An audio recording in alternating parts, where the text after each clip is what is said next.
Welcome back on the AM show. Let's talk about road traffic, responsible road usage. You know, I like to say that if you get into an accident, it's partly because you lost some sort of control. Now, they're saying that 2,260 road crashes involving 3,910 vehicles have been recorded in just January and February of this year, 2023. My guest in the studio with me to have this conversation is the Director of Regulations, Inspection and Compliance at the National Road Safety Authority, Kwame Kodua Etuahene. Thank you so much for joining us. Thanks for having us. This conversation. Now, you're just concluding on the first quarter of the year, and you have over 14,000 crashes recorded for accidents between January and February already. What do you think accounts for this incidence about of road crashes? 2,000 thereabouts, you mean? Okay. Yeah, so, well, good morning to your viewers again.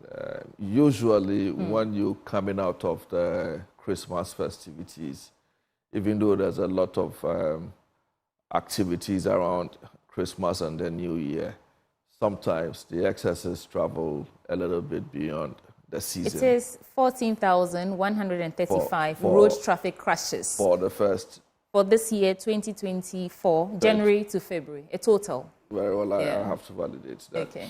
Yes, but so this year appears to be one out of the ordinary, at least in the recent past, and we are equally concerned. If you look at the data closely from about 2022, thereabout for the last 2 years consistently, there's been some improvement in the indicators.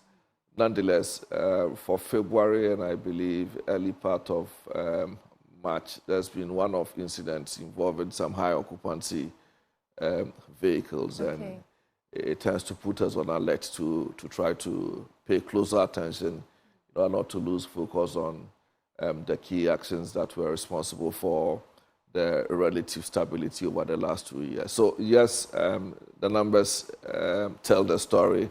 The story may not appear to be very exciting at the moment, but what is important is that we have the motivation to look very closely at the numbers and develop a strategy that might contain the situation. It is more important for us because historically, in every election year, the last 10, 20 years, it does appear that when we get into that frenzy, the numbers also begin to respond.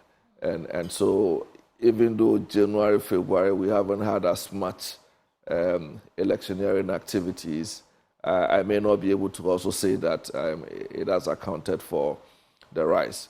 But if we're to speak to the trend, in election year, for whatever strange reasons, the numbers appear to be on the rise, and we are watching very closely, starting from Easter to begin to exert some control on our activities. Okay, you said you monitor the numbers closely to develop strategies. Yes. And you've been monitoring the numbers for a while. What strategies are you currently implementing, or what campaigns are you running right now to ensure that excessive speeding, driving under the influence, and, whatever accounts for these incidents? Yeah, so for the last 2-3 years, we've been running the Stay Alive campaign. That came on the heels of the Arrive Alive campaign. This year, we are focusing on speeds. In fact, when you look at the magnitude of the safety issues, the severity of the crashes, the number of fatalities, about 60% of it we trace to high speeds. So high occupancy vehicles using major corridors when they have the opportunity, they speed excessively, and if these practices lead to crashes, the impact is often severe. So we just launched the Stay Alive, the Stop Speeding Easter campaign on the back of our Christmas activation. And we still want to carry as many of us road users along the conversation of speed. That yes, if you have a good car, the road appears to be good, there is a tendency for you to get into those elements. But we have said it time and again that if two vehicles, for instance, were to leave Accra for Kumasi, and one decided that he will ignore the speed limits and the speed requirement as known to us, even when the speed limits are non-existent, and the other decides to speed their life to death, the reality we have found over time per various observational studies is that the time that the first might save really is in most cases between 5 and 7 minutes. So that if you were to plan your journey very well, set off in good time, take into account the necessary breaks that you may have to consider along the journey, you would get to your destination in good time. So there's really no motivation to speed. But because the vehicles are designed sometimes to accommodate that part of us, we overlook the risk associated with it and get into those conditions. So one, from our side, I think there's a lot we do as far as education is concerned. But we are beginning to complement that with some enforcement initiatives. So we are working with the police to deploy some of our handheld and unmanned cameras that may be on vehicles that would use these high risk corridors to try to detect, apprehend, and possibly prosecute during the season, building up to the busy end of the year, towards the end of the year as well. I like to think that people change for one of three reasons. Either they've had enough that they want to change, they face some sort of life-threatening situation that they want to change, or they already have an intrinsic and quenchable desire to change. So which is the case here? Because although you are educating the public, although you are doing your best, as far as you're concerned, to create the awareness that you should reduce speeding so that you arrive alive, like you say, what do you think is a challenge here? For which reason the numbers keep increasing despite the work that you're doing? Yeah, I think to refer to from the work we have done and taking feedback, I think what we require to intensify as far as efforts are concerned is perhaps in the enforcement side of life. Yes, because I dare say that if we were to go out there and engage the public, the likelihood that they appreciate the consequences of speeding may be high. But where they do not have a sense of feeling on the consequence of their action, they are likely to go back to their bad ways. So two ways. One, from the everyday enforcement side, we are partnering with the police to detect those who speed and possibly lay the necessary sanctions that the law prescribes. The second is to try to exert control from the institutional standpoint. You know that the NRSA, as the regulatory body for the transport sector, have been having some conversations on how we can improve upon the service culture, service quality, and control issues. And one of the discussions we've had the last week or two when these numbers were beginning to show up is how we can probably begin to enforce the rules on speed limiters. There's a part of our law which requires that these high occupancy vehicles that provide intercity services be limited in terms of their speed profile. It's been on the table for some time, but we are beginning to look at how we probably will enforce those regulations so that from the operator standpoint, even before the vehicles are permitted for use, at our level, we'll be able to preset the speed to a certain level, which the driver may be unable to drive beyond. That will be the first level of enforcement. Would that be for both commercial or private? From the data, from the summary of analysis of January, it appears private vehicle owners have the highest record when it comes to the types of vehicles involved in these road crashes. So would this implementation, this strategy be for both commercial or No, that will both? be for commercial. Okay. But the strategy to deal with the private vehicles is what we're working with the police. Okay. There's a speed enforcement program. Are they really being enforced? Yes. You notice in recent times that we have, even though we call them surveillance cameras, they are beginning to bite in some form. But now we have vehicles that have cameras installed in them that may run the streets like any other vehicle, but they provide these special functionalities. You see, within the urban environments where most of these private vehicles operate, there are speed limits. So even though they may not be on the motorway or typical N6 or N1 where they speed excessively, in urbanized environments, the impact of the speed may also create problems for pedestrian safety. So whilst we are dealing with the issues from the operator standpoint, we think that our partnership with the police and the use of these cameras may also put some check on private vehicle owners. All of this to complement the education we do together with the media. Because you brought up the police, do you think we have enough visibility of these MTTD officials? Last year, I remember the Ashanti Regional, what's his name? Mr. Ayata was saying that according to a directive by the IGP, these MTTD officials were being removed from the roads, and so there's not enough visibility on the road. Do we have enough visibility, and have they returned to the roads? Well, they haven't returned as much. Once in a while, when we have a coordinated enforcement activity, we work with them.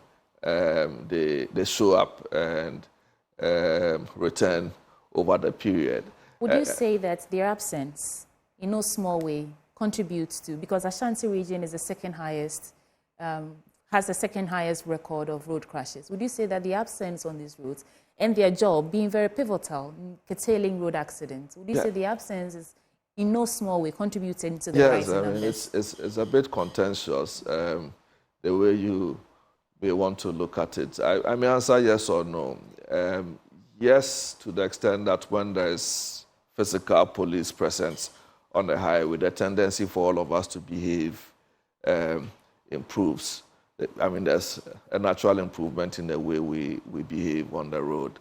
No, to the extent that when you look at the last year and two, where the IGP have had to take to this action, the numbers also show that there's been some improvement when the police are not physically present. So it makes it very difficult to be able to argue on which side of the coin. However, I think that whilst we take the effort, we make the effort to improve upon police enforcement using unmanned devices like camera and other strategies for busy periods like the Easter festivities, Christmas and the likes. It makes a lot of sense to deploy them so that when the festive seasons are over, they could go back. And we deploy them sparingly as the need may be. So even though they have not been as visible as we used to see them, the reality is that on a regional basis, on a case-by-case basis, when there are coordinated enforcement activities, we engage with the police and we work closely with them. And that's been the culture the last few months. Okay. Let's see how that augurs for us going forward. We will talk about your campaign for this Easter, but I would like to know, what is the role of these Okada drivers, motorcycles and tricycles? Do they also contribute to the rise in numbers that we see? Yes, they do. But again, when you look at the data for last year, I don't have the fine details, but maybe speak generally to it. You see, in Accra, for instance, for some time, it was quite a headache that riders in Accra showed absolute disregard for the traffic signals at intersections. But in recent times, if we observe very closely, I've observed. Yes, you notice that they are beginning to Yes.